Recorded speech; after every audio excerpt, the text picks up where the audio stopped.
బీజేపీకి కొత్త జాతీయ అధ్యక్షుడు ఏకగ్రీవంగా ఎన్నికయ్యాడు.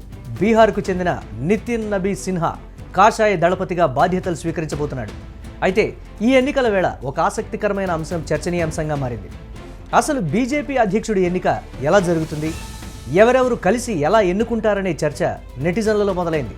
అంతేకాక ఈ ఎన్నికల్లో బీజేపీ కురువృద్ధులు ఎల్కే అద్వానీ, మురళీ మనోహర్ జోషి ఇద్దరూ ఓటు హక్కు మిస్ అవుతున్నారు. అసలు వాళ్ల ఓటు హక్కు ఎందుకు మిస్ అవుతోంది? వాళ్లను పార్టీ పక్కకు పెట్టిందా?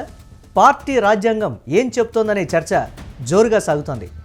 సాధారణంగా రాజకీయ పార్టీల్లో ప్రెసిడెంట్ ఎన్నికలు బ్యాలెట్ల పద్ధతిలో జరుగుతాయి. కానీ బీజేపీలో మాత్రం కాస్త భిన్నంగా ఉంటుంది. బీజేపీ తన పార్టీకి ఒక ప్రత్యేక రాజ్యాంగాన్ని రాసుకుంది. అధ్యక్షుడి ఎన్నిక ఎలా జరగాలి, ఎలా తొలగించాలనే అనేక అంశాలను అందులో రాసుకుంది.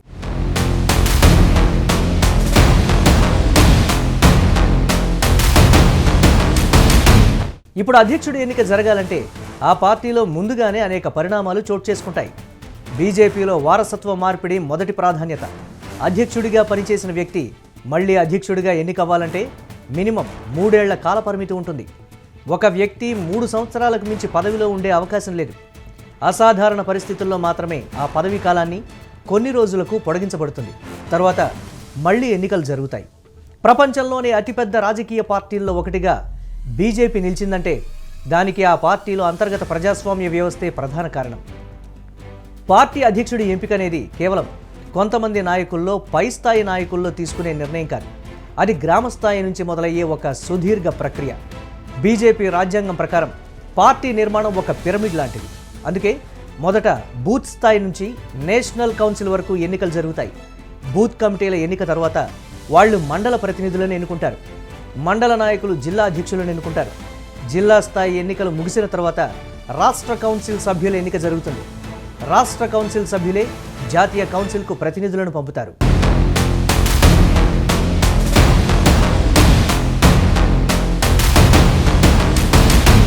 బీజేపీ రాజ్యాంగంలో అత్యంత కీలకమైన రూల్ ఏంటంటే దేశంలో కనీసం సగానికి పైగా రాష్ట్రాల్లో సంస్థాగత ఎన్నికలు పూర్తి కావాలి.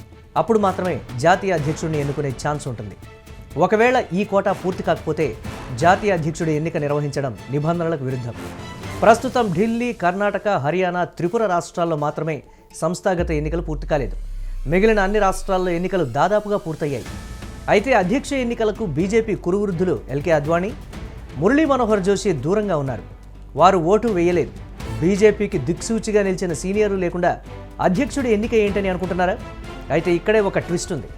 అద్వానీ, మురళీ మనోహర్ జోషి ప్రాతినిధ్యం వహిస్తున్న ఢిల్లీలో ఇంకా సంస్థాగత ఎన్నికలు పూర్తి కాలేదు. సంస్థాగత ఎన్నికలు పూర్తి కాని ప్రాంతం నుంచి కౌన్సిల్ సభ్యుడిగా ఎన్నిక కాకపోతే వాళ్లకు అధ్యక్షుడిని ఎన్నుకునే ఓటు హక్కు ఉండదు. అందుకే ఈ ఇద్దరి కురువృద్ధుల పేర్లు ఓటర్ల జాబితాలో కనిపించలేదు. పార్టీ ప్రారంభించి నిర్మించిన అద్వానీ, మురళీ మనోహర్ జోషి వంటి వారికే పార్టీ రాజ్యాంగం ప్రకారం ఓటు హక్కు దక్కకపోవడం చర్చనీయాంశంగా మారింది. ఇద్దరు సీనియర్ నేతల ఓటు మిస్ అవడం వెనుక సాంకేతిక కారణాలే తప్ప రాజకీయ కారణాలు లేవని బీజేపీ నేతలు చెబుతున్నారు.